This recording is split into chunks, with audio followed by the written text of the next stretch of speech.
Assalomu alaykum, kanalimizga xush kelibsiz. Qadrli kanalimiz a'zolari, ushbu video lavhani tinglab bo'lib, like yoki dislike tugmasini bosasiz degan umiddamiz. Sizning fikringiz biz uchun muhim. Ushbu video lavhamizda buyrak kasalliklaridan xalos etuvchi malhamni sizlarga aytib o'tamiz. Quritilgan anjirni teng miqdorda yanchilgan yong'oq mag'ziga aralashtirib, har kuni 70-90 grammdan yeb turilsa, issiq mijozli bemorlarning buyragini sog'lomlashtiradi.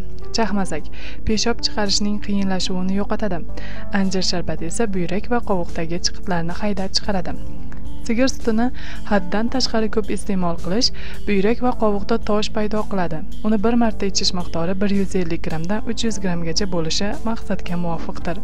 Buyrak xastaligida 2 choy qoshiq quruq namatak mevasini 1 stakan qaynoq suvga solib qo'yib, suvni kuniga 3 mahal ovqatdan so'ng ichib turilsa, albatta shifo topadi. Petrushka urug'i, no'xat va asaldan iste'mol qilib yurgan kishining qovog'i mustahkam bo'ladi. Oshqovoqdan olingan sharbat buyrak xastaliklariga davodir.